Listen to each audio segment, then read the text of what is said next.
हर महादेव आवाज सुटला, मुघलांच्या कपाळावर घाम फुटला, मराठ्यांच्या झळकल्या नंग्या तलवारी, मुघल पळती महागारी. शिवबा, अजून जर तुम्ही 10 वर्ष जगला असता तर मुघलांनी देखील कपाळावरती भगवाच लावला असता.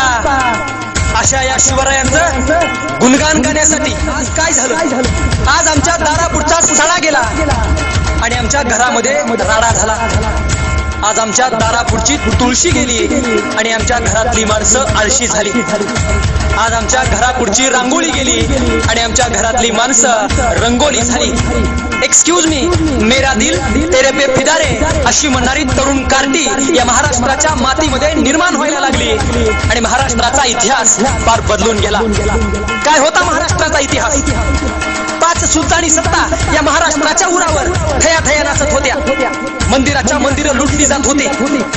लुटलं जाईल म्हणून पोटची पोर तर सोडाच, पण धान्याच्या बियांना आणि गवताच्या पात्यांना उगवायची भीती वाटायची. वासुदेवांची भूपाळी आणि संतांची कवणे महाराष्ट्रामध्ये घुमत नव्हती. काहींच्या वासरांचा हंबरडा कानावर ऐकू येत नव्हता.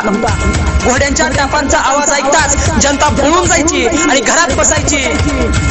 अशा वेळी मासाहेब जिजाऊंच्या पोटी एक शिवरत्न जन्माला आलं आणि महाराष्ट्रातली जनता म्हणायला लागली की किसी के पेट में से बाप पैदा होता था, तो किसी के पेट में से सांप पैदा होता था, तो किसी के पेट में से पाप पैदा होता था, मगर जिजाऊ ऐसी माँ थी यारो जिसके पेट में से बापों का बाप शिवाजी पैदा हुआ था.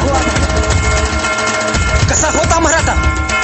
मराठा म्हणजे वाघासारखी डरकाळी फोडणारा, मराठा म्हणजे चित्त्यासारखा चपळ असणारा, मराठा म्हणजे हरणासारखा दौडत पळणारा, मराठा म्हणजे संघर्षाची अनुभूती हर क्षणी घेणारा, मराठा म्हणजे वाऱ्यासारखं तुफान काळजात घेऊन फिरणारा.